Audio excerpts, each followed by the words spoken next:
Now, it may look like another Ford van, but have a quick listen. That is the sounds of Ford's all-new electric workhorse, the E-Transit Courier. No gas, no emissions, and a whole load of torque. Today, I'm taking it out for a drive to see if this is the future of EV fleets or just another plug-in promise.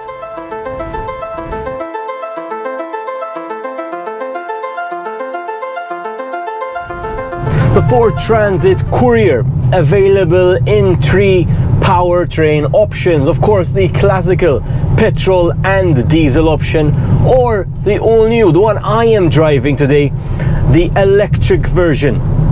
Now, in terms of differences between these vehicles, the payload inside the cargo bay at the back, that's going to be the same, sitting at 700 kilos. Where you will feel a difference, where the electric one is not as good, so to speak, is the towing capacity. So the electric one can tow up to 750 kilos, petrol and diesel sitting at 1 ton. Another disadvantage, you could say, of the electric one, I'm starting with the disadvantages here, because from then on out it is purely advantageous, right, to go electric. Another disadvantage is, of course, the range, how much you can drive on a single charge. Now, on the electric one, you're looking at around 275 kilometers. We're about to find that out for sure, because I'm carrying out a real world driving test with 300 kilos of payload in the back. Of course, the petrol and diesel ones are going to give you more range on a tank of fuel. So this is one of the disadvantages of the electric one. But remember, I've actually covered it extensively in my first video on this vehicle, which I'll link down below. The running costs are no comparison. The starting cost is also no comparison here in Malta, thanks to all the incentives available to go electric. So yes, definitely it would be my choice. It will come with these caveats of range, etc. But for a last mile delivery vehicle, do you really need all that range, especially in a small country, 31 kilometers in length, let's remember, here in Malta? Now, in terms of the electric drivetrain, this is the same technology essentially that we saw in the all-new Ford Puma Gen E. We saw that car a bit earlier on in the year on the channel. So it's a 43.5 kilowatt-hour usable battery pack, 134 horsepower electric motor, but the great thing here is 290 Newton meters of torque. And what I want to highlight, despite all those stats, is in my drive here today, even when, say, going up a hill, and remember the van is quite loaded with 300 kilos in the back, at no point, even driving it in the normal mode, did I ever feel a sign of weakness from the vehicle. Something we've all felt, right, in internal combustion when you're in a fully loaded car or a fully loaded van, but not here, right? Here, the power, the torque is delivered effortlessly. Now, I mean, in terms of the driving experience, if my job was driving around a similar van all day, I would want the most comfortable option available, and electric definitely checks all those boxes, right? No gears to shift through, one pedal driving, easy acceleration. I mean, this is how you want to be operating in this scenario. And finally, the prices have come down, particularly with incentives. It's become a no-brainer to go electric here in Malta. So I think whether it's you or your employees who are going to be driving around these vans, I think this is definitely the right option from the 3 powertrains available, despite the disadvantages I spoke about, right? Now, in terms of the cabin in here and the space and details about the back, so I'm going to park here and I'm going to let you know a bit about the cabin and the back right now. So I want to walk you through a bit the interior of this front cabin before we have a look at the back as well. So we have a 2-screen setup, quite large actually, 12-inch infotainment system and 12-inch driving cluster. The infotainment system is what we're used to here from Ford, so it's the usual interface, which is good, is actually quite well featured as well. Of course, you do get wireless Apple CarPlay and wireless Android Auto as well, which is a nice plus. I like that a lot for delivery drivers because more often than not these days you receive the location via WhatsApp, right? And you want to load it up on the screen, and if you're connected wirelessly with the phone, then that location pin is going to be beamed directly to the vehicle. Now, it's also nice and fluid, right? Quite responsive here. As you can see, we can go to the settings. There's also the driving modes, etc., which you can navigate through by activating from down here. So here they are. One pedal is activated from here. Here, I don't know why the scroll bar goes on forever. Maybe I need to update that. But all in all, I like the infotainment system. Same thing with the driving cluster. I think it's very modern, right? It's definitely what we're not used to in traditional commercial vehicles, but I think this has definitely come to match up with the times. Nice and big steering wheel, right, with your physical buttons. On the left, we've got our cruise control, which if you're using this vehicle on a highway will come in handy. Not so much here in Malta, right, in our city-like driving environment, but they're here nonetheless. And then other physical buttons on the other side to control the different menus, etc. Your gear shifter is behind the steering wheel here in the form of a stock drive, neutral, reverse, and that low regen mode available from here. Park also engaged from over here. Nice and big sun visors, right, with a mirror in this version. Not all the versions for some reason have mirrors. This one does. And above that, of course, huge space to store all the files and books that any delivery man will need. Glove box down here, also some nice good storage space. Air conditioning system, of course, and place for your phone. Not a wireless charger in this model, but that is available as far as I know. But the power options are all down here, right? We've got USB, USB-C, the standard cigarette lighter, right? But also, and this is the nice thing here, a 3-pin plug, standard 3-pin plug. Now you get 400 watts on it, so not bad, but it's not a proper like vehicle to load where you can power, say, over 3000 watts as we've seen in some other reviews. But it's nice that there's a standard 3-pin plug there. I'm sure you're gonna find good use for it. Moving down, storage space, cup holders, which are customizable, so you can pull these out and reposition them as you would like, and also a little shelf here as well, which can be repositioned. Seat comes with an armrest, nice and comfortable. I was able to adjust it quite a lot, especially when I got in. I want to lift it a bit higher so I have better visibility over the front. No problem at all. Passenger seat over here, not in this version, although it can be optioned that it can drop down, and then there's a hatch which opens up, which allows you to load longer objects through up to 2.6 meters in length. As I said, not in the version though I have today. Yeah, so all that's left is for me to show you the back. Firstly, about the back, you can get the optional sliding doors on both sides. It's an extra 600 euros. Otherwise, as standard, you're going to get the 60-40 door split here at the back, which by standard open to a near 90 degrees, right? But you can, of course, release the latches to get a near 180 degrees opening. Quite useful if you have a palletizer and you're loading stuff straight in.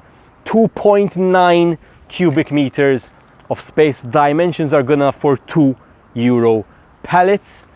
Dimensions are 1.8 meters length, 1.22 between the wheel arch, and 1.25 meters high. In terms of weight, it can load up to 750 kilos inside. Today we've loaded it up with 300 kilos worth of generators here to make our real-world driving test as accurate as possible. Back here we also have the tie-down latches and also an LED light. Now, of course, one of the advantages of the electric vehicle version of the new Transit Courier is you get different driving modes and you get different regen brake options, essentially. Now, in terms of driving modes, they are activated by going to the physical button down here, and then they come up on the main center screen. We've got normal, we've got eco, we've got sport, and we have slippery. So for today, I've been driving it primarily in normal mode. So you might want to put it in eco mode if you're maybe not carrying a lot of weight, not going too far, or rather want to go the distance, right? But normal mode for me today has been just fine. You can, of course, activate sport mode in a van here. But why on earth do they include sport mode in a van? Back to normal mode. And there's also a slippery option for when when it starts to rain, which it might do today. In terms of the regen options, and this is a great feature to have. Again, it's going to be unique to the electric vehicle version. So what is regen, firstly? So regen is an electric vehicle's ability to take the momentum of the vehicle as you are coasting, and once you lift off the accelerator, take that energy and put it back in the battery for later use. Of course, something we cannot do in an internal combustion vehicle, because once that fuel is burned, it ain't coming back, ever. But in an electric vehicle, we have this facility, and automakers, and this is where they differ between them, right, have been playing around with these features quite a bit, and they do offer different options between them. Now, I love that we have these regen options in a van, because in a van, you're gonna be in a lot of stop and go situations, and regen is gonna come in handy. So by default, the vehicle doesn't have much regeneration, so the vehicle will coast as a traditional vehicle would do, right? Which is great, because if you don't want it on, it's not on. But then if you press the L button, which is found on the stock, we activate the first level of regen, which is great. As I approach this roundabout here, I could take that decision of whether I need to go to the brake pedal or not, and in this case I didn't need to. So as with that L mode on, what happens essentially is as I lift off the accelerator, the car will noticeably start to come to a stop. It will not come to a full stop, okay, but it does decelerate. If you do want it to come to a full stop, then from the driving mode menu, once again, you activate what's known as one pedal driving. And here, the deceleration is harsh enough that it is as though you're applying the normal friction brakes, and the car will come to a complete halt as you are driving, lifting off the accelerator, and the car comes to a stop.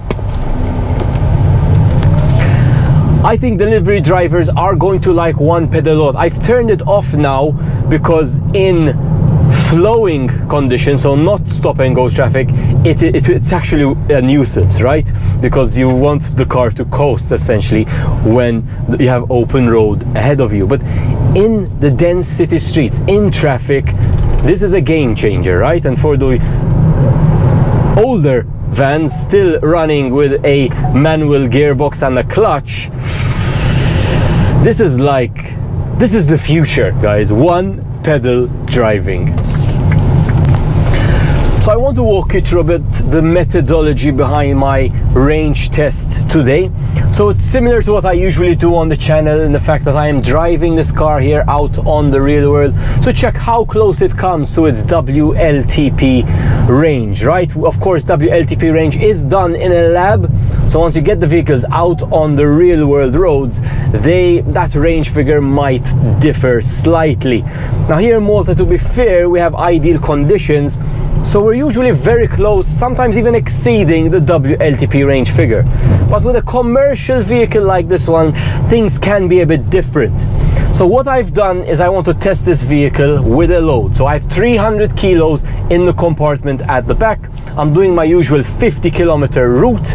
I do have the air conditioning turned on 21 degrees, and the car is in normal driving mode. So I'm not going ultra efficient, right? Air conditioning is, of course, the car will be more efficient with the air conditioning off and in the eco driving mode. So not doing that today. I wanted the normal mode with a full load at the back and with the air conditioning turned on, because I want to simulate how you would actually be using this vehicle out in the real world. And I'm just coming to the end of my test. One more thing here before I share the data with you and the real world range figure. Again, I am not looking at the number of kilometers being indicated to me in the dashboard. What I'm doing is I'm checking the efficiency of the vehicle, which I've been registering, and then knowing the size of the lithium-ion battery, we can take that and work out the real-world driving range. Now the car does something similar, but there may be other processes at play in the range figure indicated here, so we're not going to trust that entirely. What I want to do is to ensure essentially that we're getting an accurate reading here. So let me park here and let you in on the results.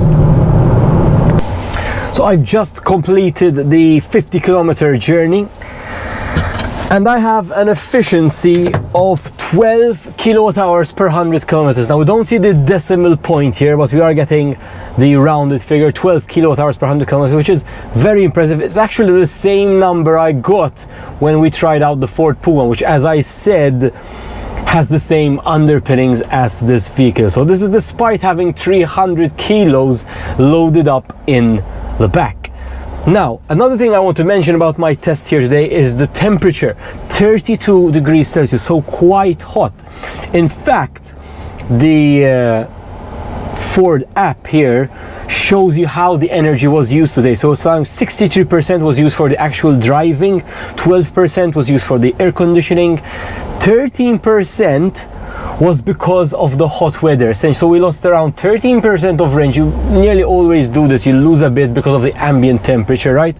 Batteries like to be in that sweet spot of 25 to 30 degrees Celsius, so we're not far away, but it is quite hot. 32 degrees Celsius the car is marking. So what is the range with today's figures? Well, you get 362 kilometers of range.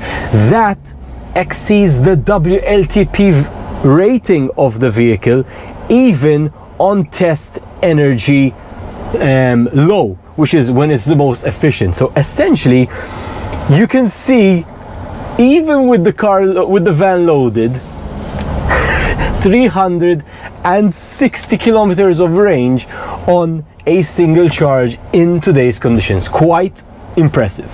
And there we have it, the Ford Transit E-Courier. I think electric makes so much sense for a last mile delivery vehicle, particularly operating in a scenario, a small city, small country scenario like we have here in Malta. Now, if you haven't seen it already, I do refer you back to my first video with the vehicle, where I broke down all the economics of how much it costs to charge, to buy in particular.